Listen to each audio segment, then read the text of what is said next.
In Cedar Grove General Hospital, a 68-year-old grandmother was about to discover the most devastating truth of her life.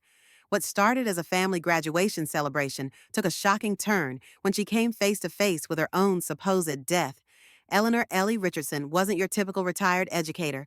For decades, she had been the family's emotional anchor, known for her selfless devotion. When she collapsed while serving pie, she had no idea she was walking into a nightmare, consciousness trapped in silence. Ellie could hear everything as her family planned her funeral in the next room, revealing their true nature when they thought no one was listening. Her husband discussing his affair and gambling debts, her children calculating inheritance values, all while she lay helpless, unable to scream. I'm still here. Before we jump back in, tell us where you're tuning in from. And if this story touches you, make sure you're subscribed because tomorrow I've saved something extra special for you. The late afternoon sun cast golden shadows across the Richardson family backyard, where white tablecloths fluttered in the gentle Ohio breeze. Eleanor Ellie Richardson moved through the gathered crowd with the practiced grace of someone who had orchestrated countless family celebrations over the decades. At 68, she still carried herself with the quiet authority that had made her such an effective elementary school principal, her silver hair pinned back in the same neat style she'd worn for 20 years. More lemonade, Mrs. Peterson, she asked Dorothy's elderly neighbor, already reaching for the pitcher before receiving an answer. Everything had to be perfect for Michael's graduation party. Her youngest grandson had worked so hard to finish high school. And after the struggles of his teenage years, this moment felt like a victory for the entire family. The backyard buzzed with conversation as relatives and friends celebrated Michael's achievement. Ellie's trained eye swept across the gathering, cataloging details with a thoroughness that had served her well in managing unruly classrooms. Her son Will stood near the barbecue grill, gesturing animatedly as he held court with his business colleagues. Her daughter Jennifer was helping her teenage daughter Emily serve drinks, the two of them moving in perfect synchronization. Even Michael seemed relaxed for once, accepting congratulations with genuine smiles instead of his usual defensive shrugs. Richard, her husband of 47 years, was deep in conversation with his old friend Martin Coleman near the rose bushes Ellie had planted when they first moved to this house. She caught fragments of their discussion, something about interest rates and market fluctuations, and smiled. Some things never changed. Richard could find a way to discuss insurance and investments at a birthday party for toddlers. Grandma Ellie, Michael's voice carried across the yard. Where's that famous apple pie you promised? She laughed, the sound carrying years of joy and pride. Coming right up, sweetheart. The pie sat cooling on the kitchen windowsill, its golden crust bearing the perfect latticework that had taken her 40 years to master. She'd made this same recipe for every family celebration since the children were small, and Michael had been requesting it specifically since he could talk. Ellie carefully lifted the heavy ceramic serving tray, balancing the pie alongside a stack of her grandmother's china plates. The weight felt familiar in her hands, though she noticed it seemed heavier than it used to. Getting older, she supposed, though she'd never admit such a thing out loud. Richard worried enough about her health as it was, fussing over every doctor's appointment and monitoring her blood pressure medication like a hawk. She pushed through the screen door with her hip, calling out, "Here comes the grand finale." The assembled crowd turned toward her voice, faces lighting up with anticipation. Michael bounded over, his graduation cap sitting askew on his dark hair. "You're the best, Grandma," he said, reaching to help her with the tray. "Nonsense," she replied, pulling the tray protectively against her chest. "I've been carrying pies to family gatherings since before you were born. I think I can manage." The words died in her throat as something strange happened. The familiar weight of the tray suddenly felt impossible, as if someone had filled it with concrete. Her vision blurred at the edges, and a peculiar tingling sensation swept down her left arm. The cheerful sounds of the party seemed to fade, replaced by a rushing noise like wind through distant trees. "Grandma!" Michael's voice sounded far away, though she could see his face just inches from hers. His expression was shifting from amusement to concern, his eyebrows drawing together in the same worried frown he'd worn as a little boy. The tray slipped from her suddenly nerveless fingers. Time seemed to slow as she watched her grandmother's china plates tumble through the air, the perfect apple pie following in a graceful arc. The crash when it came sounded like thunder in her ears. Ceramic shards scattered across the wooden deck, mixing with chunks of apple and flaky crust. Then the world tilted sideways, and Ellie felt herself falling. The last thing she saw before darkness claimed her was Richard's face, his features twisted with terror as he ran toward her across the yard, Martin close behind. The last thing she heard was Jennifer's scream, high and sharp, cutting through the confused babble of voices like a knife. Then nothing. The ambulance ride passed in fragments, the wail of sirens, Richard's voice breaking as he spoke to the paramedics, the rhythmic beeping of machines. Ellie felt herself floating above it all, watching from some impossible distance as uniformed strangers worked over her motionless body. She tried to speak, to tell Richard she was all right, but no words came. She tried to squeeze his hand when he grasped hers, but her fingers remained still. What's happening to me? The emergency room at Mapleton General Hospital erupted into controlled chaos as the ambulance doors swung open. Ellie watched the medical team transfer her body to a gurney, noting with strange detachment how small and fragile she looked under the harsh fluorescent lights. Her silver hair had come loose from its pins, spreading across the pillow like spilled water. Dr. Rebecca Martinez appeared at her bedside, her familiar face grave with concentration. Ellie had known Rebecca since she was a gangly 12-year-old whose father had delivered half the babies in Mapleton. Now she was the hospital's chief neurologist, her gentle hands moving with practiced efficiency as she examined Ellie's unresponsive form. Mrs. Richardson, can you hear me? Dr. Martinez's voice was professional but kind. If you can hear me, try to squeeze my hand. I'm here, Ellie screamed silently. I'm right here, I can hear everything. But her body remained utterly still, betraying nothing of the frantic consciousness trapped within. Richard paced the small examination room like a caged animal, his usually perfect silver hair disheveled, his tie loosened and askew. She was fine, he kept repeating to anyone who would listen. She was serving pie, talking and laughing. How does someone just collapse like that?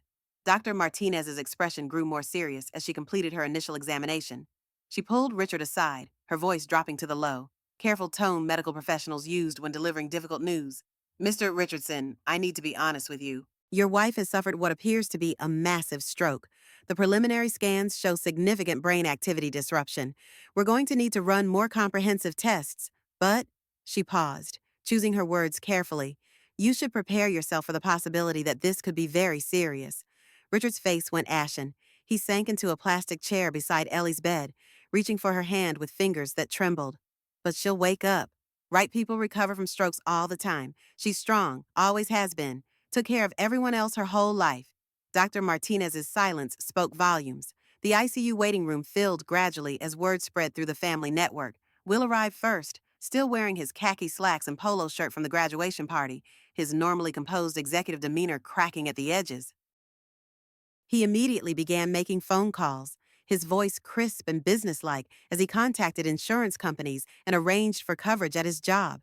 Jennifer came next, her arms around her teenage daughter Emily, both of their faces streaked with tears. She moved through the waiting room like a woman in shock, automatically straightening magazines and offering tissues to other family members, her natural caretaking instincts taking over even in crisis. Michael was the last to arrive, having stayed behind to clean up the broken china and scattered pie from the deck. His young face was pale with guilt, and he kept running his hands through his hair, a nervous habit Ellie had observed since he was small. This is my fault, he said to no one in particular. If I hadn't asked for the pie, if she hadn't been carrying that heavy tray, stop it. Will's voice was sharp with his own stress. This isn't anyone's fault. These things just happen. But Ellie could see the fear behind her eldest son's authoritative tone. She could see it in all their faces, the sudden, terrible awareness of mortality that comes when someone you've always thought invincible proves to be frighteningly human. Dr. Martinez emerged from the ICU at nearly midnight, her expression carefully neutral. The family gathered around her in a semicircle, their faces etched with exhaustion and dread. The tests confirmed that Mrs. Richardson has suffered a massive cerebrovascular accident, a stroke. The damage is extensive, affecting multiple areas of the brain responsible for motor function and consciousness. At this point, she's in what we call a persistent vegetative state. Richard's voice was barely a whisper. What does that mean? Exactly.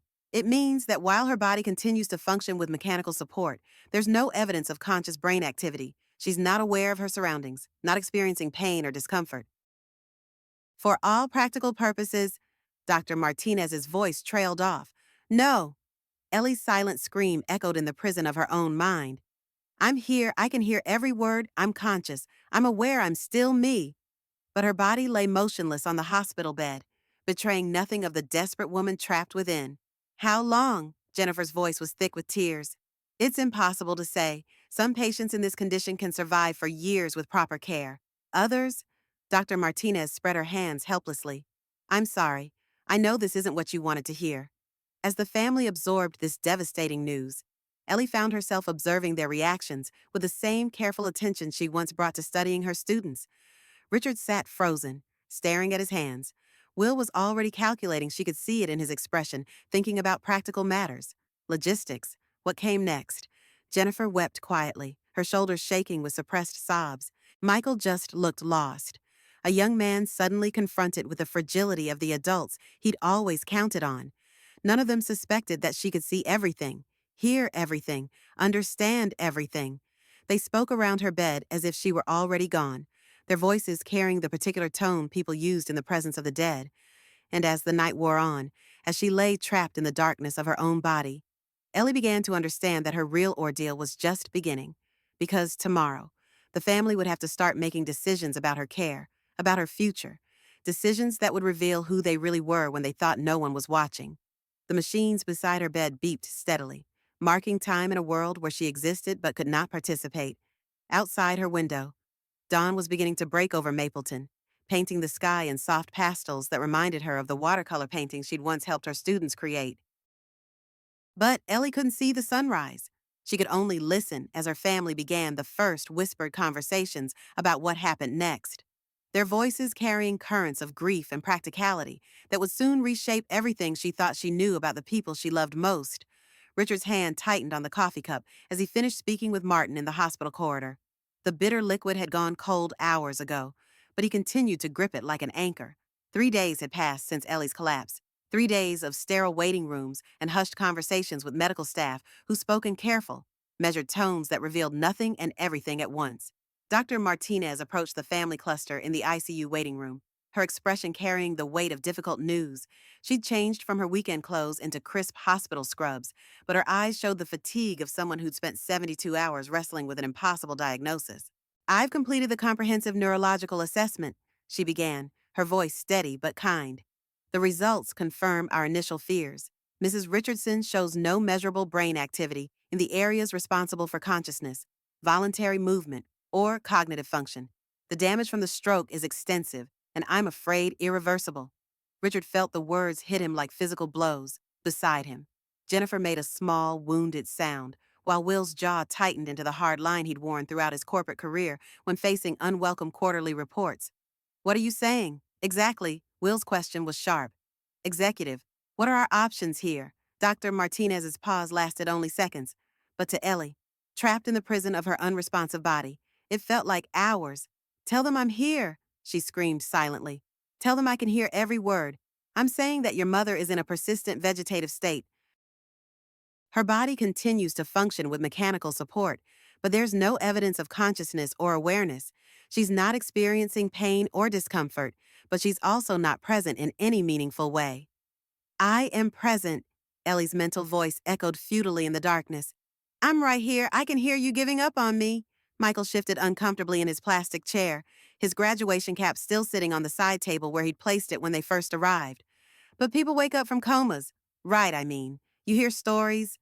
Those are rare cases involving different types of brain injuries, Dr. Martinez explained gently. Mrs. Richardson's condition is different, more severe. Richard's voice, when it came, sounded older than his 71 years.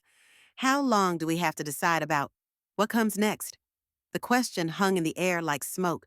Ellie felt something cold and terrible settle in her chest as she realized what her husband was really asking. Not how long until she recovered, but how long they had to decide whether to keep her alive. There's no immediate urgency, Dr. Martinez said carefully. She's stable on life support, but you'll want to consider your options. Speak with other family members, perhaps consult with your spiritual advisor. These decisions are never easy. After Dr. Martinez left, the family sat in stunned silence. The waiting room's fluorescent lights hummed overhead, casting everything in harsh, unforgiving clarity. Ellie could hear the distant sounds of the hospital monitors beeping, nurses making their rounds, the occasional announcement over the intercom. But her family's silence was deafening. Finally, Will cleared his throat. We need to be practical about this. Mom would want us to be practical. Would I? Ellie wondered bitterly. When exactly did I tell you that I'd want you to give up on me after 3 days? There are arrangements to consider, Will continued, his voice taking on the efficient tone he used in business meetings. Insurance policies, the will, funeral plans. If this is going to be the outcome, we should start thinking about these things. Jennifer looked up sharply. Will, she's not dead yet. I know that, Will snapped, then moderated his tone. I'm just saying we need to be prepared. Mom always said she didn't want to be a burden, didn't want to linger if there was no hope. When did I say that? Ellie tried desperately to remember any conversation where she might have expressed such sentiments. She'd always been focused on living, on taking care of everyone else. When had she ever talked about dying? Richard stood abruptly. I need some air. Martin's coming by in a bit. He wanted to pay his respects. As Richard walked toward the elevators, Jennifer turned to her brothers. This doesn't feel right. It's only been 3 days. Shouldn't we wait longer? Get a second opinion. Michael nodded eagerly. I agree with Jennifer. Maybe there's something the doctors are missing. Maybe what? Will's frustration was evident. Maybe she's going to miraculously wake up and everything will be fine, Jennifer. You've seen the scans. You heard what Dr. Martinez said. The brain damage is massive. But what if she can hear us? Jennifer's voice was small, almost childlike. What if she knows we're talking about giving up on her? I can hear you, Ellie screamed into the void. I can hear every word, and I'm begging you not to give up. Will's expression softened slightly. Jen, she's not suffering. Dr. Martinez made that clear. She's not aware of anything. It's not like she's trapped in there listening to us. The irony was so brutal that Ellie felt as if her silent heart might break. Her own son, the child she'd raised and sacrificed for, was describing her exact situation while dismissing it as impossible. 20 minutes later, Martin Coleman arrived, his presence filling the waiting room with the particular energy of someone uncomfortable in hospitals. He embraced Richard with the awkward affection of men who'd known each other for decades, then nodded solemnly to the children. Richard, I'm so sorry. Ellie's always been like family to me. Ellie found herself questioning things she'd never thought to question before. Martin had been around for years, but had she ever been anything more to him than Richard's wife? The woman who made coffee when he came over to discuss business.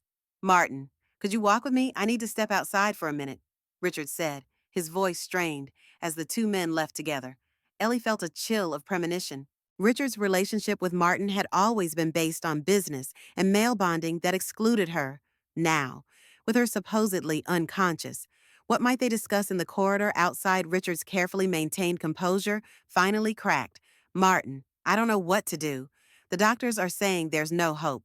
But how do you make a decision like this? How do you decide to let someone go? Martin's response was measured, practical. Richard, you've got to think about what Ellie would want. She was always a sensible woman. Would she want to be kept alive like this? Hooked up to machines? I don't know, Richard admitted, his voice breaking slightly. We never really talked about it. You always think you have more time. We have time now, Ellie wanted to scream. If you just wait, if you just believe I might come back.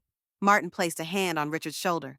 There's something else you need to consider, buddy. The practical side, insurance, finances. A long-term care situation like this, it could bankrupt you, wipe out everything you and Ellie worked for. Richard was quiet for a long moment. When he spoke again, his voice had changed, become more calculating. The life insurance policy. It's substantial enough to pay off the house, cover all the debts. Exactly. And if this drags on for months or years, eating up all your savings, what's left for you? What's left for the kids' inheritance? Ellie felt something die inside her chest. Her husband, her partner of 47 years, was discussing her life insurance payout while she lay not 50 feet away, conscious and aware and desperately trying to signal her presence. I've been thinking about that, Richard continued, his voice dropping to barely above a whisper. The financial relief would be significant. I could finally pay off those gambling debts, start fresh, maybe even think about relocating, getting away from all these memories. Gambling debts. Ellie's mind reeled. What gambling debts? Martin nodded knowingly. Judith's been asking about you. By the way, she cares about you. Richard, she understands what you're going through. Judith. The name hit Ellie like a physical blow. Judith Peterson was a widow from their church, someone who'd always been overly solicitous toward Richard during coffee hour, always finding excuses to touch his arm or comment on his insights during Bible study. Judith's been very supportive during this difficult time, Richard said carefully. It's nice to have someone who understands. The pieces fell into place with sickening clarity.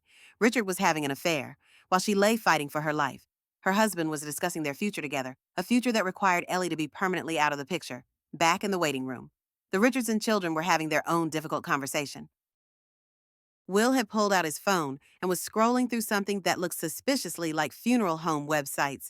I'm just gathering information, he said defensively when Jennifer shot him a sharp look. If we're going to have to make arrangements, we should know what's involved. Arrangements, Michael repeated flatly. You mean planning Mom's funeral while she's still alive? She's not alive, Michael. Will's voice cracked with frustration and something that might have been grief. Her body is alive, but Mom is gone. The sooner we accept that, the sooner we can start figuring out how to move forward. Jennifer began to cry quietly, and her teenage daughter Emily moved closer to comfort her. I can't believe we're talking about this, Jennifer whispered. 3 days ago, she was serving pie at Michael's graduation party. I know, Will said, his voice gentling. But we have to be realistic. The doctors aren't giving us any hope. And honestly, would Mom want to live like this, hooked up to machines? No awareness, no dignity. I have awareness, Ellie screamed silently. I have dignity. I'm still here. There's something else we need to discuss. Will continued reluctantly. The financial aspect, Dad's insurance only covers so much. Long-term care for someone in Mom's condition. It's expensive, really expensive. Michael looked up sharply. Are you saying we should let Mom die because it's too expensive to keep her alive? I'm saying we need to consider all the factors, Will replied defensively. What would Mom want us to do? Bankrupt the family keeping her body alive when there's no hope of recovery? As her children debated her fate in terms of dollars and cents, Ellie felt a new kind of despair settling over her. She was beginning to understand that the family she'd devoted her life to, the people she'd sacrificed everything for, were capable of calculating her worth in ways she'd never imagined. Outside in the corridor, Richard and Martin were wrapping up their conversation. Think about it, Richard, Martin was saying.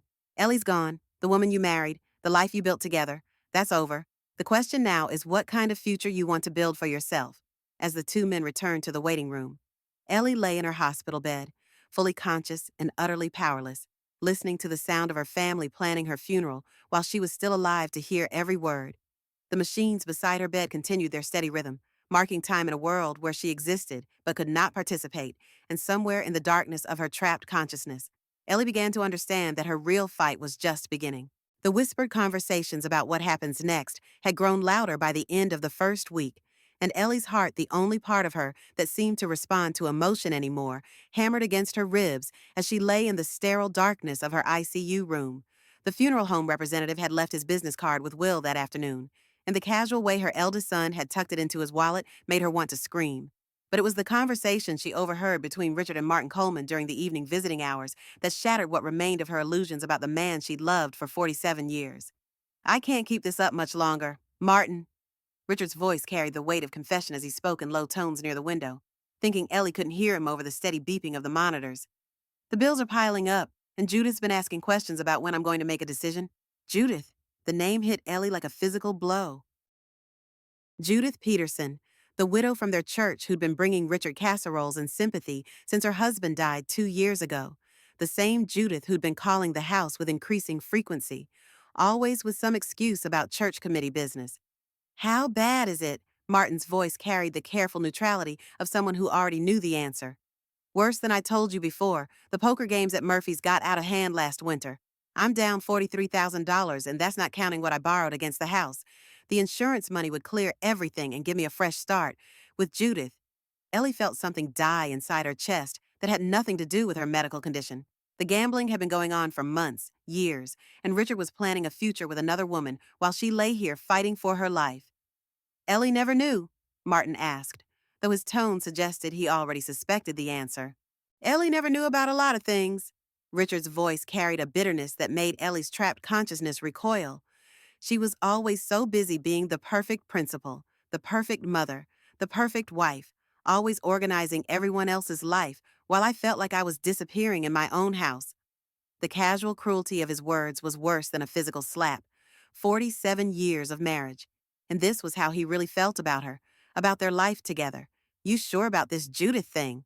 Martin's question carried the weight of an old friend's concern. Moving that fast after, Judith understands me in ways Ellie never did. Richard's interruption was firm, decisive. She listens when I talk. She makes me feel like I matter. The conversation was interrupted by Caroline's arrival. her sensible shoes clicking against the hospital's polished floors with military precision. Richard and Martin shifted to discussing baseball scores, but the damage was done. Ellie lay there, absorbing the devastation of learning that her husband had been living a double life, planning her replacement, and counting on her death to solve his financial problems. But Caroline's presence brought its own revelations. After Martin left and Richard went to the cafeteria, Ellie's sister pulled up a chair close to the bed and began speaking in the frank, unfiltered way that had always been her trademark. You know, Ellie, I should probably feel guilty talking to you like this when you can't answer back. Caroline's voice carried decades of suppressed resentment. But maybe it's better this way.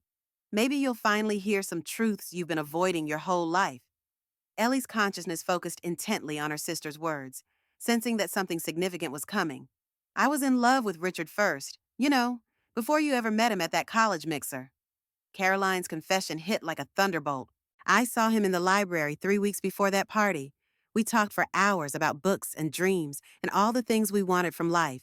He asked me to coffee, and I thought, well, it doesn't matter what I thought. The revelation reframed decades of family history in Ellie's mind. Caroline's persistent single status, her sharp comments about Richard over the years, her complicated relationship with family gatherings. Then you walked into that mixer wearing that yellow dress, and he forgot I existed, just like everyone always forgot I existed when you were around. Pretty Ellie with her easy smile and her natural way of making everyone feel special. I convinced myself I was better off alone. Told myself I didn't need what you had. The machines beeped steadily around them as Caroline continued her confession to what she believed was an unconscious sister. But watching him these past few days, seeing how quickly he's planning your funeral and thinking about that Peterson woman, maybe I should be grateful. Maybe you saved me from discovering what kind of man he really is. Caroline's laugh was bitter, decades of suppressed feelings finally finding voice. At least my loneliness was honest. The conversation was interrupted by Will's return from his phone call in the hallway, but Ellie had heard enough to understand that her family was built on foundations far more fragile than she'd ever imagined. Her sister had harbored secret love and resentment for decades. Her husband was planning her replacement while counting insurance money, and the children she'd raised with such devotion were already discussing the division of her belongings as if she were already buried. As Will settled into his chair and began reading work emails on his phone, Ellie caught fragments of his whispered conversation with someone his wife. She realized about mortgage payments and job security. Even her responsible eldest son was viewing her condition through the lens of financial necessity. The evening shift brought new nurses and the familiar ritual of family members taking turns at her bedside. But now, Ellie listened to every conversation with new awareness, hearing the undercurrents of self-interest beneath the expressions of grief. She was learning that the family she devoted her life to building was held together more by habit and obligation than by the genuine love she'd always assumed. Richard returned from the cafeteria with coffee and the casual announcement that he'd spoken with their pastor about funeral arrangements. Just preliminary discussions, he assured Will and Jennifer, though his tone suggested nothing preliminary about it. Pastor Stevens wants to know about music preferences and readings, as her family discussed the details of her death with increasing specificity. Ellie felt her consciousness retreating into a place of pure determination. She might be trapped in her own body, unable to communicate or move, but she was still alive, still fighting, and now she had something beyond survival to fight for. She needed to live long enough to see justice for the lies and betrayals that were being revealed in what everyone assumed were her final days. The monitors around her bed continued their steady rhythm, marking time in a life that everyone believed was ending. But Ellie's mind was more alert than it had been since her collapse, focused on the singular goal of finding a way to signal her consciousness before her family buried her under the weight of their own guilty secrets. The funeral arrangements were now in full swing, and Ellie's children had fallen into their familiar roles with devastating efficiency.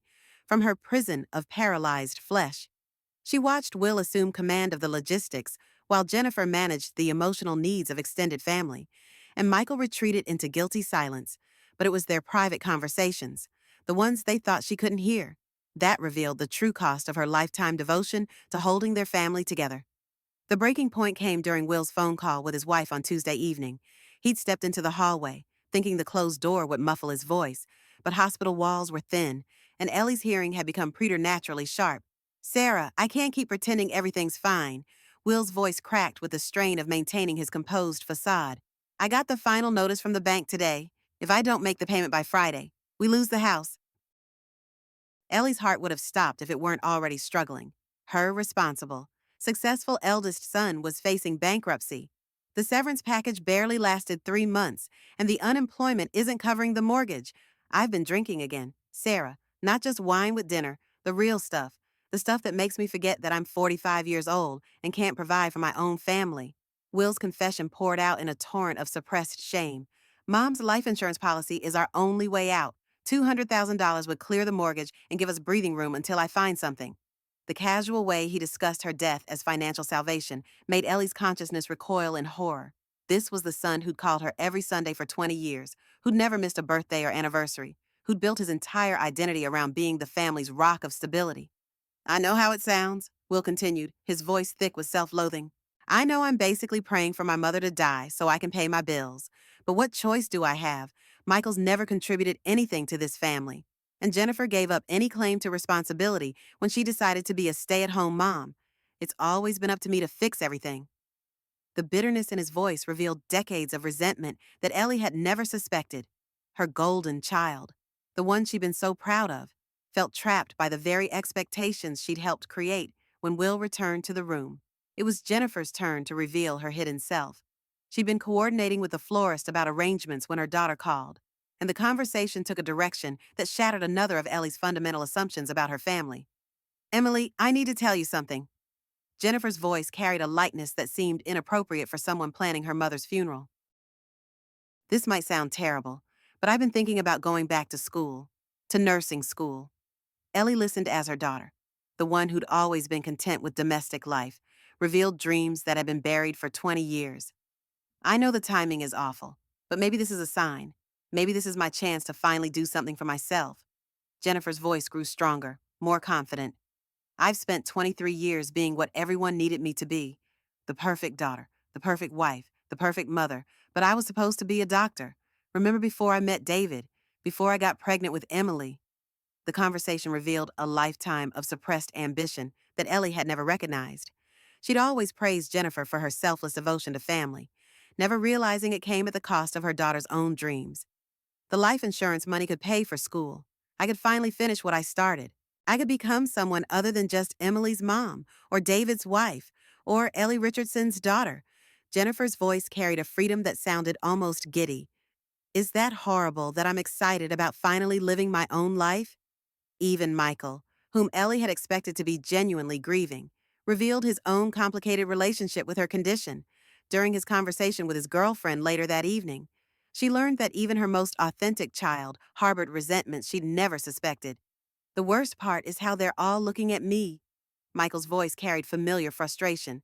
Like I'm going to mess up the funeral arrangements or say something inappropriate. Even when Mom's dying, I'm still the family screw-up.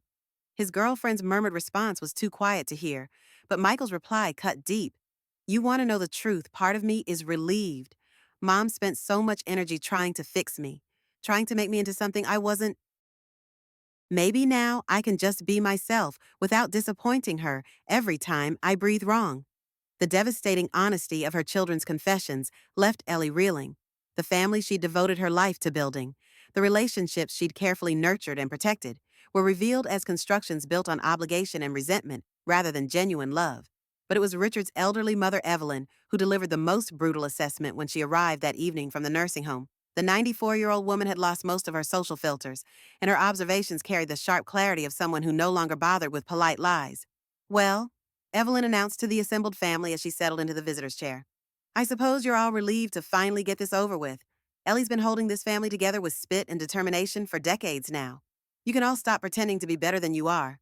The uncomfortable silence that followed her pronouncement confirmed what Ellie had begun to suspect, that her life's work of creating family harmony had been built on a foundation of lies, suppressed resentments, and financial dependencies that masqueraded as love. As the evening wore on, and her family continued their discussions about flower arrangements and burial plots, Ellie felt her consciousness shifting from grief to something harder and more determined. They thought she was unconscious, safely dead to their revelations. But she was learning truths that would reshape everything if she could find a way to signal that she was still alive to witness their betrayals. The monitors continued their steady rhythm, marking time in what everyone believed were her final days. But Ellie's mind was crystallizing around a single burning purpose: survival, long enough to hold them all accountable for the lies they were telling themselves about love, family, and what really mattered when they thought no one was watching. The funeral home brochures lay spread across the ICU waiting room table like a macabre buffet of final choices. Ellie could hear the rustling of glossy pages through her partially open door as her family debated casket styles and flower arrangements with the casual efficiency of people planning a dinner party. The mahogany is beautiful, but honestly, the oak is more practical. Jennifer's voice carried that same tone she'd used when helping her teenage daughter shop for prom dresses. Mom always preferred understated elegance anyway. 2 weeks had passed since her collapse, and the pretense of hope had evaporated like morning dew. No one spoke of recovery anymore. Even Michael had stopped reading to her from his favorite books, though he still visited daily, sitting silently by her bedside with the weight of premature grief aging his young face. "I think she'd want the service at First Methodist," Will said, his voice taking on the authoritative cadence he used at board meetings. "She taught Sunday school there for 15 years. Pastor Stevens already said he'd be honored to officiate." Ellie felt a surge of bitter irony. They were planning her funeral with more attention to detail than they'd shown her actual life in years. When was the last time any of them had asked what she wanted while she could still answer, "What about the music?" Caroline's voice held an unusual tremor. She always loved Amazing Grace, but that seems so final. "Because it is final, Caroline," Richard said quietly. "She's gone. The doctors have made that clear. Gone." The word echoed in Ellie's trapped consciousness like a death knell. She wanted to scream, to shatter every piece of medical equipment in the room, to somehow prove that she was still present, still fighting, still desperately alive behind the mask of her unresponsive body. "I've been thinking about the house," Richard continued, and something in his tone made Ellie's internal alarm sound. "It's too big for just me, and with the property taxes going up—" "Dad, you don't need to make any big decisions right now," Jennifer interrupted gently. But Richard pressed on. "Judith thinks I should consider something smaller, maybe one of those senior communities with activities and—" He trailed off, perhaps realizing he'd revealed too much. Judith, the name hit Ellie like a physical blow. Judith Peterson from the church auxiliary, the widow who'd been bringing Richard casseroles and companionship since her husband died last spring. The woman who always seemed to find excuses to touch Richard's arm during coffee hour, whose laugh rang a little too loudly at his jokes. "Judith, thanks." Caroline's voice sharpened with the predatory instinct of someone who'd spent decades collecting family secrets. "Since when does Helen Peterson get a vote in family decisions?" The silence that followed was thick with implications. Ellie could practically hear Richard's internal scrambling, the desperate search for words that might undo his casual betrayal. "She's been helpful," he said finally. "During this difficult time, just being a good friend." "Friend?" Will's voice carried a cold skepticism that Ellie had never heard directed at his father. "Is that what we're calling it?" "That's enough," Richard snapped, but the damage was done. The cat was out of the bag, prowling through the family's forced civility with claws extended. Ellie's mind reeled. How long had this been going on? The late-night phone calls Richard claimed were from his fishing buddies, the Wednesday evening men's Bible study that never seemed to include any actual studying, the new cologne he'd started wearing to church. "We should probably discuss the will," Will said, his voice carefully neutral in the way that meant he was furious but trying to maintain control. "Mom's attorney called yesterday about scheduling a reading." "Already?" Susan sounded shocked. "She's not even, I mean, shouldn't we wait until—" "Until what?" Caroline's bitter laugh cut through the air. "Until she miraculously wakes up. The doctors have been clear about that possibility." "Impossible," Ellie wanted to shout. "The possibility isn't impossible. I'm right here, listening to every cruel word you're saying about dividing up my life like pieces of pie." "There's the life insurance to consider, too," Richard said quietly. "$250,000. It'll help with expenses." The way he said it made Ellie's skin crawl. Help with expenses. Or help with starting a new life with Judith Peterson in a convenient senior community where widower Richard could play the grieving husband while building something fresh with his helpful friend. "I've been thinking about Mom's jewelry," Jennifer said, and Ellie could hear her opening the small box they brought from home.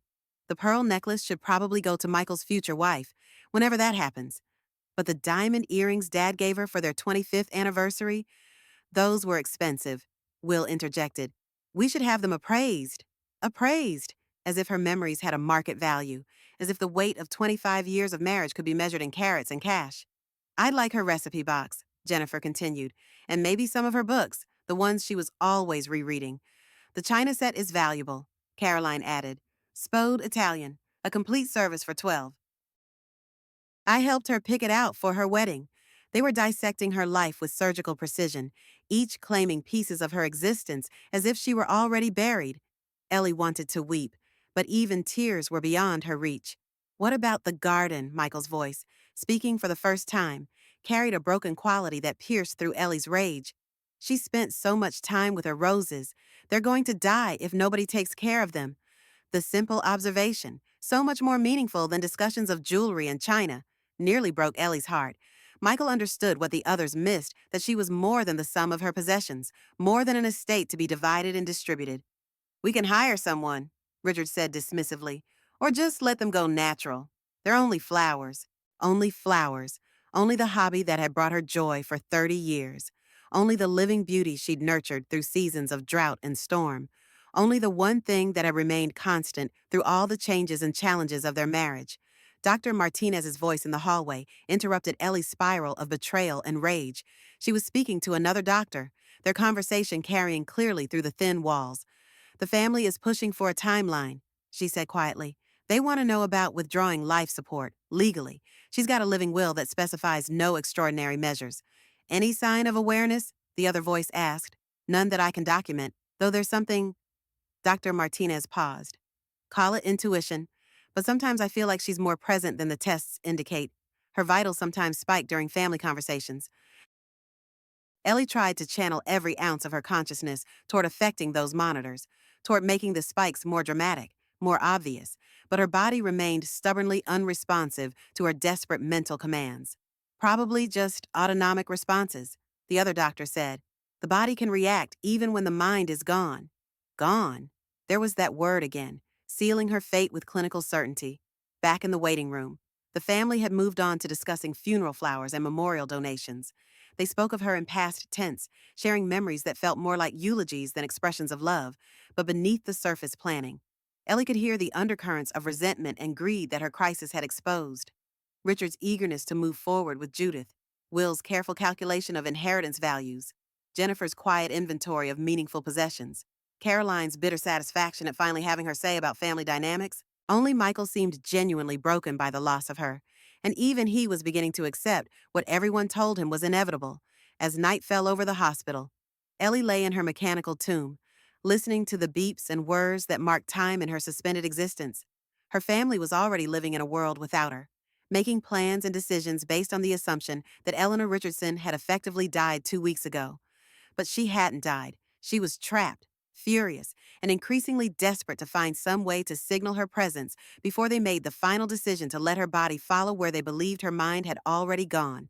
The funeral planning continued in hushed tones beyond her door, while Ellie fought the most important battle of her life, the battle to prove she was still worth fighting for. The decision came on a Tuesday morning, delivered with the same clinical detachment Dr. Martinez might use to discuss changing a medication dosage. Ellie heard Richard's voice through the thin wall, steady and resolute in a way that chilled her to the bone. We've talked it over as a family, he said. We think it's time to let her go. She wouldn't want to be kept alive like this. Wouldn't want, as if her 47 years of marriage had somehow transmitted her deepest wishes about circumstances she'd never imagined, as if Richard's recent conversations with Judith Peterson had given him special insight into Ellie's soul. I understand, Dr. Martinez replied softly. It's never an easy decision. We can schedule the withdrawal of life support for Thursday morning. That gives you time to notify other family members, make any final arrangements. Thursday, 2 days, 48 hours to somehow break through the prison of her paralyzed body and prove that Eleanor Richardson was still fighting for her life. Ellie focused every particle of her consciousness on her right hand, the same hand Richard had held in the ambulance when he'd begged her not to leave him. She concentrated until her mental strain felt physical, willing her fingers to twitch, to curl, to give any sign of the desperate awareness trapped within. Nothing. Her hand remained as motionless as carved marble, betraying no hint of the screaming consciousness within. From the hallway, she heard the soft squeak of rubber-soled shoes approaching. Nurse Sarah Johnson had been assigned to Ellie's care rotation, and unlike the other staff who moved through their duties with professional efficiency, Sarah lingered. She spoke to Ellie during procedures, her voice carrying a warmth that suggested she still saw a person, rather than just a collection of failing systems. Good morning, Mrs. Richardson, Sarah said as she entered the room. I'm just going to check your vitals and make you a little more comfortable. The gentle touch of Sarah's hands as she adjusted Ellie's position sent waves of gratitude through her paralyzed form.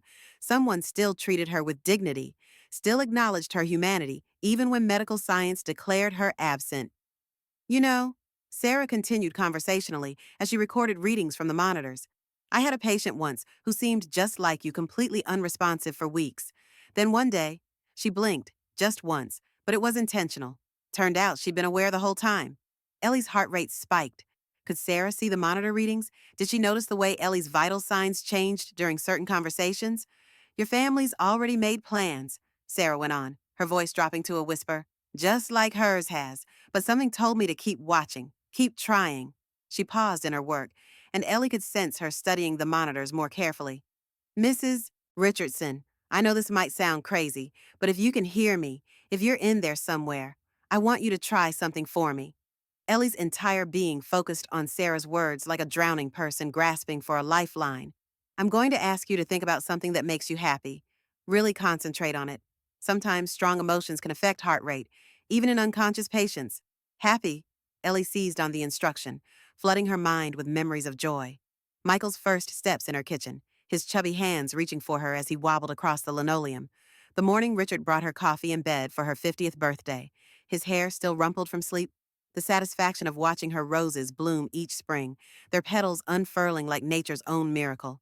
The heart monitors beeping quickened slightly, just enough to make Sarah pause and study the display. Interesting, she murmured. Now, think about something sad. The instruction was cruel in its simplicity. Ellie didn't have to search for sadness. It surrounded her like floodwater. Richard's plans to sell their home and move in with Judith, her children dividing her possessions like vultures, the funeral scheduled for Saturday, the flowers already ordered, the obituary probably already written. Her heart rate slowed, the beeps becoming more labored. Sarah was silent for a long moment, and Ellie could practically hear her processing what she'd observed. When she spoke again, her voice carried a tremor of excitement barely contained by professional restraint. Mrs. Richardson, I'm going to try something else. If you can hear me, if you understand what I'm saying, I want you to try to change your breathing. Not dramatically, just try to make it a little faster or slower. Ellie had never paid conscious attention to her breathing before the paralysis, but now she focused on each automatic inhale and exhale with laser intensity. She imagined herself running, climbing stairs, anything that might naturally increase her respiratory rate. The ventilator continued its mechanical rhythm, but Sarah's trained eye caught something, a subtle change in the pattern, a slight variation in the depth of Ellie's breaths that shouldn't have been possible in a truly unconscious patient. Oh my God, Sarah whispered, and Ellie could hear her moving quickly around the room, checking equipment, verifying readings. Dr. Martinez needs to see this. She needs to see this right now. The next few minutes passed in a blur of activity. Sarah's voice carried urgently down the hallway as she summoned the doctor, her professional composure barely containing her excitement. Dr. Martinez arrived with the measured skepticism of someone who'd seen too many false hopes dashed by wishful thinking. But Sarah was insistent, methodical in her explanation of what she'd observed. The heart rate changes were too consistent to be coincidental, Sarah explained rapidly, and the breathing variations, they occurred exactly when I asked for them. Dr. Martinez, I think she might have locked-in syndrome. Locked-in syndrome? The words hit Ellie like a revelation. She'd heard the term before but never fully understood it. Conscious awareness trapped in a paralyzed body, a nightmare condition that could be easily mistaken for persistent vegetative state. Dr. Martinez approached Ellie's bedside with renewed attention, her clinical manner softened by the possibility that she'd been wrong about her patient's condition. Mrs. Richardson, she said clearly, I'm going to run some tests. If you can hear and understand me, I need you to work with me. Can you try to blink your eyes? Ellie summoned every ounce of will, every fragment of determination she possessed, and focused it on her eyelids. The effort felt enormous, like trying to lift a mountain with her mind alone. For a moment, nothing happened. Then, barely perceptible but undeniable, her left eyelid fluttered. The sharp intake of breath from both women told Ellie they'd seen it. Again, Dr. Martinez said urgently. Try to blink again. This time, the movement was slightly more pronounced, a definite flutter that couldn't be dismissed as involuntary muscle spasm.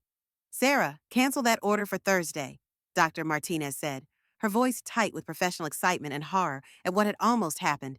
We need to run a complete neurological assessment immediately, and we need to contact the family. As footsteps hurried from the room, Ellie lay in her mechanical twilight, feeling something she hadn't experienced in 2 weeks: hope. Someone had seen her, acknowledged her presence, recognized that she was still fighting. But even as relief flooded through her consciousness, another emotion emerged: dread. Her family was about to learn that she'd been aware all along, that she'd heard every word about Richard's affair, every discussion of inheritance and funeral arrangements, every revelation of their true feelings about her death. They were about to discover that the woman they thought was gone had been listening to everything, processing their betrayals, understanding exactly how little her life had meant to them once they believed she couldn't observe their behavior. The reckoning was coming, and Ellie wasn't sure whether her breakthrough was a blessing or a curse. The fluorescent light seemed brighter as consciousness became communication.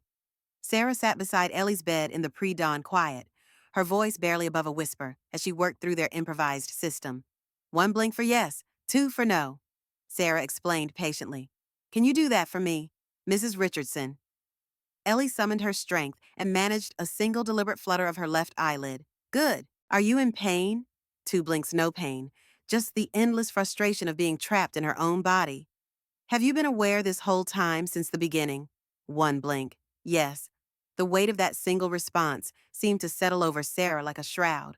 Oh, honey, Sarah breathed. I'm so sorry. We should have known. I should have pushed harder when I noticed the changes in your vitals. Ellie wished she could reassure this angel of a nurse that none of this was her fault. But their communication system didn't allow for such complexities. She could only lie there, grateful beyond measure that someone finally saw her. Dr. Martinez arrived as the sun painted the hospital windows pale gold. Her usually composed demeanor showed cracks of professional anxiety as she approached the bed. Mrs. Richardson, I need to ask you some questions to assess your cognitive function, she said, her voice carefully controlled. Do you understand where you are? One blink.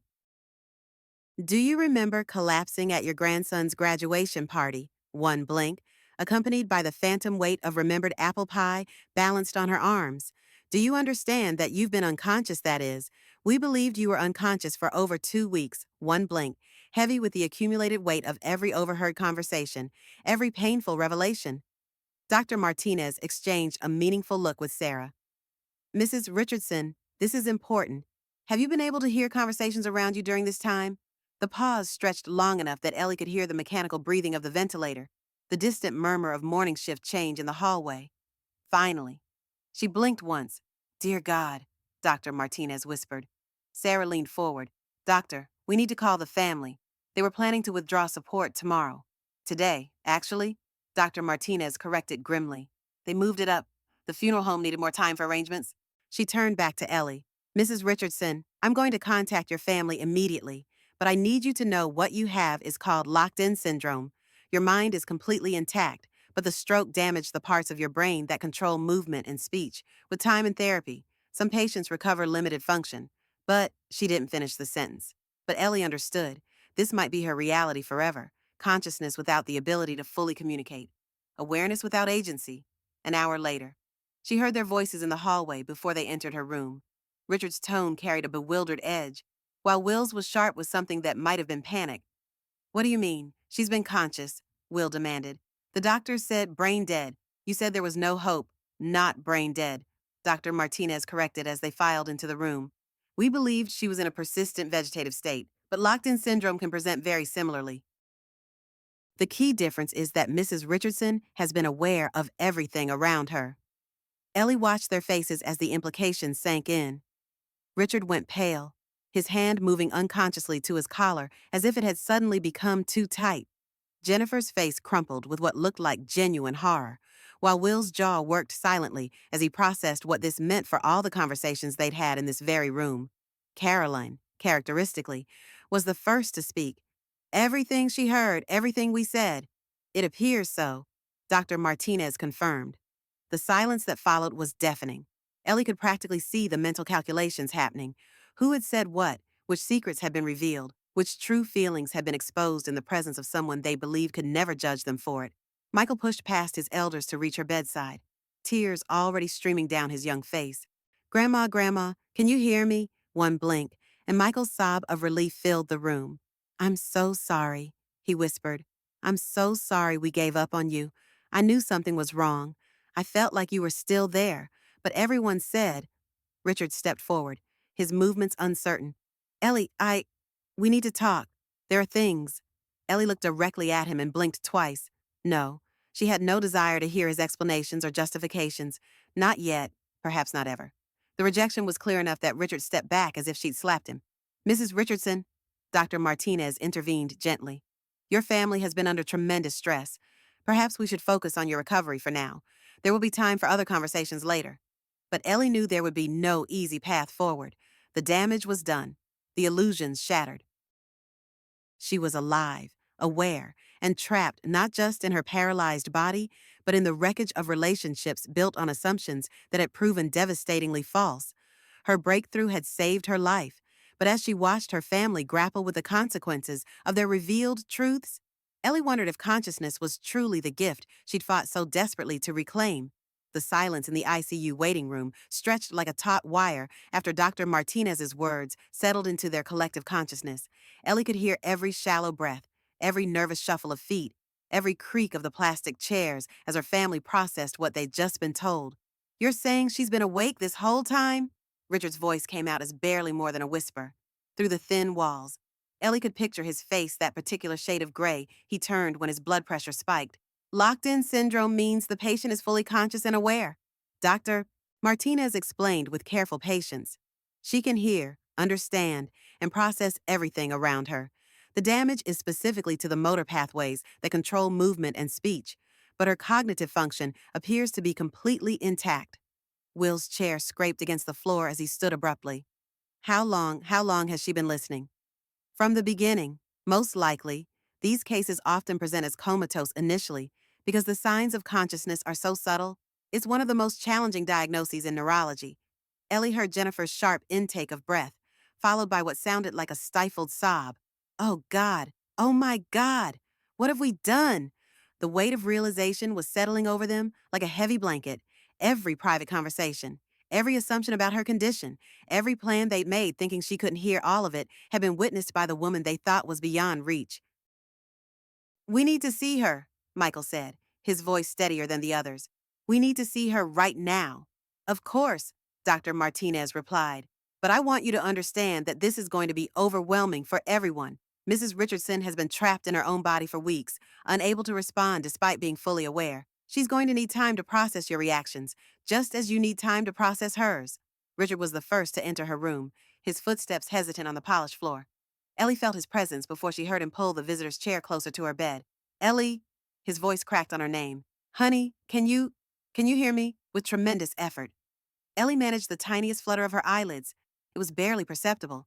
But Richard gasped, as if she'd shouted, Jesus Christ, she did it. She moved her eyes. He was crying now, really crying. Ellie, I'm so sorry. I'm so goddamn sorry.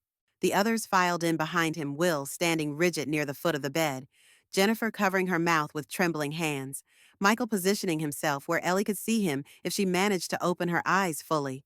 Caroline hung back near the doorway, her face unreadable. Mom! Will's voice was thick with shame.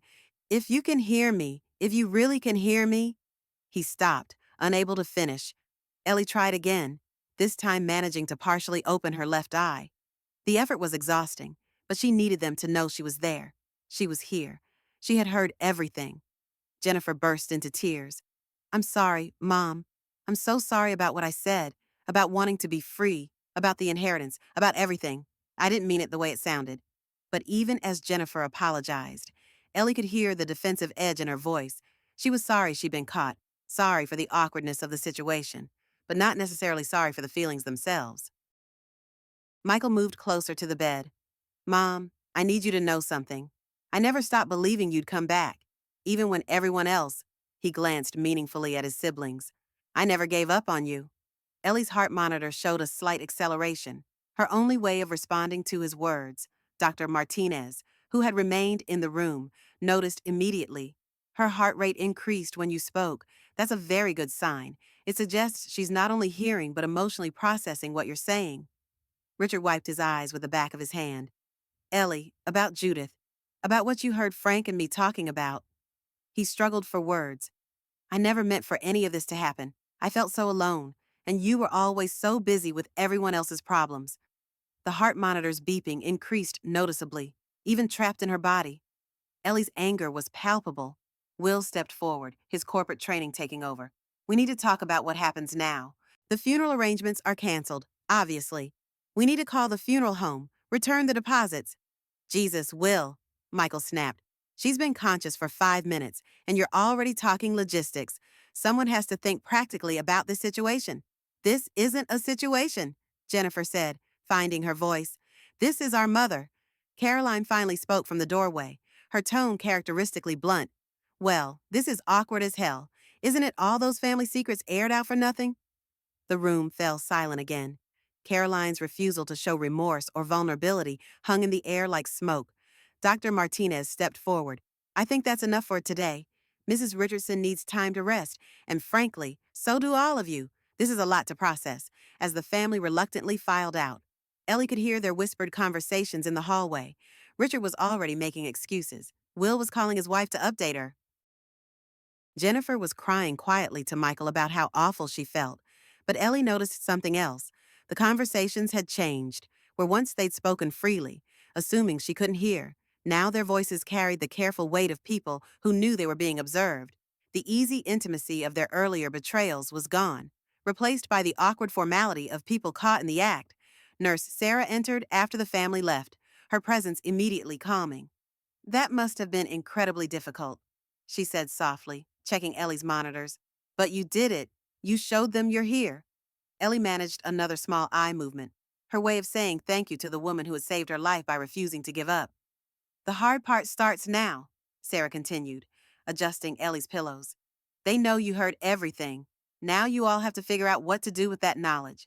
As Sarah's gentle ministrations continued, Ellie reflected on what had just occurred. The masks were off now. There would be no more pretending, no more assumptions about her condition. But she also understood that knowing the truth and dealing with it were very different things. Her family would try to make amends, but could she forgive what couldn't be unsaid? Could relationships built on decades of hidden resentments and false pretenses be rebuilt on honesty? And perhaps most importantly, did she want them to be? The heart monitor continued its steady rhythm as Ellie contemplated her new reality fully conscious, increasingly able to communicate, and burdened with the knowledge of who her family really was when they thought no one was watching. The morning after the revelation brought an awkward parade of visitors. Each family member approached Ellie's bedside with the careful uncertainty of people navigating a minefield. The easy familiarity of their previous visits had been replaced by something more complex, part guilt, part hope, and part fear of what she might communicate back to them. Richard arrived first, carrying a bouquet of yellow roses that he sat on her bedside table with trembling hands. His face had aged years in the past 24 hours, deep lines etched around his eyes that hadn't been there before. I've been up all night thinking about what to say to you, he began, settling into the visitor's chair. 47 years of marriage, and I don't know how to talk to my own wife. Ellie managed to open her eyes partially, focusing on his face. The man she'd married looked exhausted, defeated in a way that went beyond physical tiredness. Judith means nothing to me. You have to understand that. She was someone who listened when I felt invisible in my own home. His voice carried a defensive edge that immediately put Ellie on guard. You were always so busy taking care of everyone else, the kids, the grandkids, your sister, the church ladies. When did you ever just sit and ask how I was doing? The heart monitor's beeping increased, and Richard noticed immediately. He was trying to make his affair her fault, and even trapped in her body. Ellie's anger was unmistakable. I know how that sounds, he said quickly. I'm not saying it's your fault. I'm saying, hell, I don't know what I'm saying. I messed up. Ellie, I messed up bad, and I don't know how to fix it. He reached for her hand, then stopped himself. The gambling started small, just a few bucks on the horses with Martin. Then it was poker games, then the casino trips. I kept thinking I'd win it back, make it right before you found out. The insurance money, he swallowed hard. I needed it to cover what I owe, what we owe. Ellie tried to process this new information. The debt was apparently significant enough to threaten their home, their savings, everything they built together, and Richard had been willing to let her die to solve his problem. I've moved out, he continued. I'm staying at Martin's for now. Judith, that's over. It was over the minute I realized you could hear everything. But the gambling, the debt, I need help with that. Real help. When he left, Will appeared in the doorway, hesitant and formal. He'd always been the most emotionally guarded of her children, but now his usual composure was cracked like poorly maintained concrete. Mom, I need you to know that I've checked myself into a treatment program, outpatient, but it's a start. He stood at the foot of her bed, maintaining distance as if proximity might make his confession more shameful. I've been drinking more than I should for longer than I want to admit. Ellie had suspected but had never confronted him directly. Will had always been so controlled, so successful that she convinced herself his evening cocktails were just executive stress relief. I lost my job 3 months ago. Corporate restructuring, they called it. But the truth is, I wasn't performing, couldn't concentrate, missed meetings because I was hungover. His voice grew quieter. I've been living on severance and unemployment, but that runs out next month. He finally met her eyes, or tried to, given her limited ability to focus. When I heard about your condition, all I could think about was how the inheritance would solve everything. How terrible is that my mother is dying, and I'm calculating property values and life insurance payouts. A tear rolled down his cheek, the first time Ellie had seen Will cry since he was a small boy. I'm going to get sober, Mom, really sober, not just cutting back or making promises I can't keep. And I'm going to find another job, even if it means starting over at the bottom. I can't be the man who wished his mother would die to pay his bills. Jennifer's visit later that afternoon was more complicated. She entered with the cautious energy of someone who'd spent the night crafting the perfect apology, only to find that words felt inadequate in the face of what she'd revealed. I enrolled in a nursing program, she announced without preamble. Start this fall at the community college. Pre-nursing first, then the full program if I can handle the science courses. She pulled the chair closer to Ellie's bed. I know what I said about being free, about finally being able to pursue my dreams. And the awful truth is, part of me still feels that way. I'm 42 years old. Mom, my kids are grown. My husband travels constantly for work, and I've spent 20 years being everyone's emotional support system. Jennifer's honesty was more painful than Will's guilt, or Richard's excuses, because it was so raw, so unfiltered. I love you. I love this family. But I also resent what I gave up, and I resent that no one ever asked if I minded giving it up. Everyone just assumed Jennifer would be fine. Jennifer would handle it. Jennifer would put everyone else first, because that's what good daughters and mothers do. Ellie felt a complex mix of emotions, hurt at Jennifer's resentment, but also a strange pride in her daughter's finally speaking her truth. The inheritance thing? That was ugly. I'm ashamed I said it, but I'm not ashamed of wanting more for my life. I'm going to pursue nursing whether I inherit anything or not. Dave thinks I'm crazy to go back to school at my age, but I'm doing it anyway. Michael's arrival that evening was different from the others.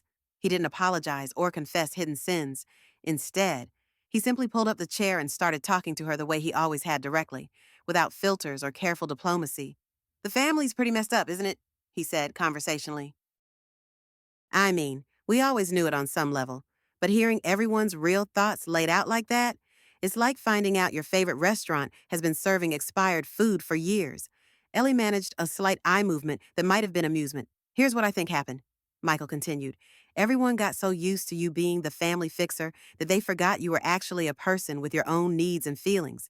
You became this function, the person who smoothed over problems and made everyone feel better about their choices. He leaned forward slightly. I'm probably the only one who's going to say this, but you enabled a lot of this dysfunction. Mom, Bob's drinking, Jennifer's martyrdom, Dad's gambling. You made it easier for everyone to avoid dealing with their problems by always being there to clean up the mess. It was a harsh assessment, but Ellie recognized the truth in it. She had been the family's emotional janitor, and in doing so, she'd perhaps prevented them from learning to clean up their own messes. But you know what? None of that excuses what they said, what they planned, and it sure as hell doesn't excuse Dad's affair or his eagerness to cash in your life insurance. Michael was quiet for a moment, then reached out and gently touched her hand. I'm going to take care of you. Mom, whatever this recovery looks like, however long it takes, I'm going to be here. Not because I feel guilty or because I need inheritance money, because I love you, and because you deserve better than what this family has given you. Caroline's appearance later that evening was briefer and characteristically unrepentant. She entered with her usual no-nonsense stride, surveying the flowers and get-well cards that had accumulated throughout the day. Well, this is a fine mess, isn't it? She said without preamble. Everyone's running around apologizing and making promises like that changes what they really think. She looked directly at Ellie, her expression unreadable. I'm not going to apologize for speaking the truth about Richard. You deserve to know what kind of man you married, even if it took 47 years, and I'm not sorry about telling everyone how I felt about you getting the perfect life while I got to be the spinster aunt who babysat everyone else's problems. Caroline's brutal honesty was oddly refreshing after the other's careful contrition. But I am sorry you had to find out this way. Nobody deserves to be trapped in their own body listening to their family plan their funeral. She adjusted her purse strap and prepared to leave. For what it's worth, I think Michael's the only one who came out of this looking decent. The rest of us, well, we're exactly who we always were. The only difference is now you know it too. As the day ended and visiting hours concluded, Ellie lay in the dim light of her room, processing the parade of confessions and justifications she'd heard. Each family member had revealed something true about themselves, but she wasn't certain that truth would lead to genuine change. Some people, when exposed, chose growth. Others simply became more careful about hiding their true selves. Time would tell which category her family fell into and whether the relationships that survived this revelation would be worth rebuilding. 6 months later, Eleanor Richardson sat in her wheelchair on the sun-drenched porch of the small house Michael had found for them. Watching autumn leaves drift across the yard, she was slowly learning to navigate. Her recovery had been remarkable by medical standards. She could speak in short sentences now, move her left hand with purpose, and operate the joystick on her electric wheelchair with increasing precision. More importantly, she could choose who deserved her limited energy and who didn't. The house was smaller than the family home she'd shared with Richard for 4 decades, but it felt more honest somehow. Michael had converted the garage into his art studio, and on quiet afternoons, she could hear him working the scrape of brushes against canvas, the soft jazz he played while he painted. It was a peaceful sound, unlike the careful tiptoeing she'd grown accustomed to when family members thought she was too fragile for normal life. "Morning, Mom," Michael called from the kitchen, emerging with 2 cups of coffee. His had become a ritual she treasured. No false cheer, no walking on eggshells, just the easy companionship of two people who'd learned to value honesty over harmony. "Good morning, honey." Her speech was still slow, deliberate, but clear enough that strangers no longer assumed she was mentally impaired. "Jennifer's coming today around 2, Michael confirmed, settling into the porch chair beside her. "She wants to show you her first semester grades." Jennifer's transformation had been the most surprising. True to her word, she'd enrolled in the nursing program and was excelling in ways that seemed to astonish her own family. Her marriage to Dave had ended 6 months ago, an amicable divorce that freed them both to pursue the lives they'd been afraid to want. She visited every Sunday now, bringing textbooks and study guides, asking Ellie's advice about patient care scenarios. Their relationship had become more authentic than it had ever been when Jennifer felt obligated to be the perfect daughter. "She's happy," Ellie said, and meant it. Watching her daughter discover her own competence and passion had been worth the pain of learning how much Jennifer had resented her sacrificed dreams. "She is, and Will called yesterday, 3 months sober as of Tuesday." Will's recovery had been harder to witness than Jennifer's renaissance. The confident executive facade had crumbled completely, revealing a frightened man who'd been medicating anxiety and depression for years. He was working as an assistant manager at a sporting goods store now, a job that paid a fraction of his former salary, but allowed him to sleep at night without wondering if he'd remember what happened the day before.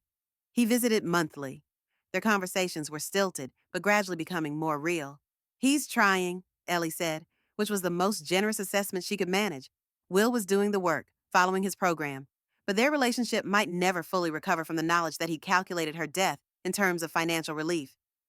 "Richard's moving to Florida with Martin next month," Michael mentioned casually, though Ellie detected the careful note in his voice that meant he was gauging her reaction.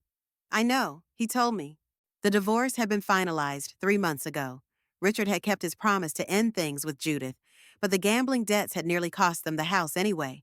Ellie had chosen to buy out his half rather than sell their family home to strangers. Though she'd sold it anyway once Michael found this smaller place that better suited her physical limitations, Richard's visits had dwindled to brief, awkward encounters where he asked about her health, and she asked about his recovery program. Gamblers Anonymous was helping him, he claimed, though Ellie suspected Martin's continued presence in his life wasn't conducive to lasting change. "You don't miss him?"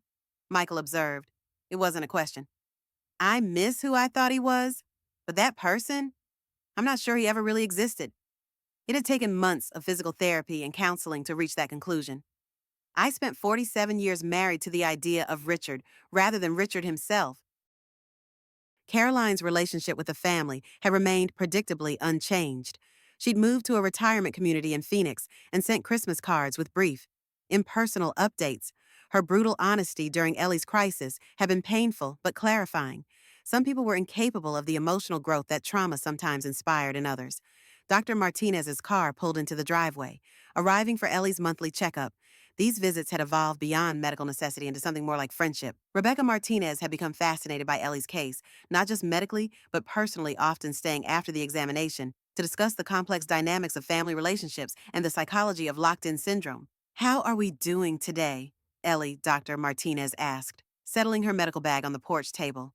Better, stronger, and she was. The physical improvements continued slowly but steadily. More importantly, the emotional strength that had carried her through those terrible weeks of helpless observation had crystallized into something more valuable, the ability to distinguish between relationships worth investing in and those that drained her energy without offering genuine connection in return. Any new memories surfacing? Dr. Martinez asked as she checked Ellie's reflexes. The trauma of locked-in syndrome sometimes affected memory formation, but Ellie remembered everything from those weeks with crystalline clarity. Nothing I want to forget, Ellie replied. Even the painful parts. They taught me things I needed to know. After Dr. Martinez left, Ellie and Michael sat in comfortable silence, watching the autumn afternoon fade toward evening. Nurse Sarah would arrive soon for her weekly visit, no longer a professional obligation, but a friendship that had grown from their shared experience of fighting for Ellie's recognition and recovery. Do you ever wonder what would have happened if you'd never been able to communicate? Michael asked eventually. If you'd stayed locked in forever? Ellie considered the question. I think I would have found a way to let go eventually, but I'm glad I didn't have to. She paused, choosing her words carefully. Going through that experience, hearing everyone's real thoughts, it was devastating, but it was also liberating. How so? I spent my whole life trying to hold this family together, trying to make everyone happy, trying to smooth over every conflict. I thought that was love. She moved her left hand to touch Michael's arm. But love isn't preventing people from facing consequences. It isn't enabling dysfunction to keep peace. Real love sometimes means letting people struggle with their own choices. Michael nodded thoughtfully. You think they're better off now, the family. I mean, Jennifer is, you always were, will, maybe, he's doing the work, which is more than he was doing before. Richard. She shrugged as much as her limited mobility allowed. Richard is who he's always been. I just finally stopped pretending otherwise. As Sarah's car appeared at the end of the street, Ellie reflected on the strange gifts that had emerged from her nightmare.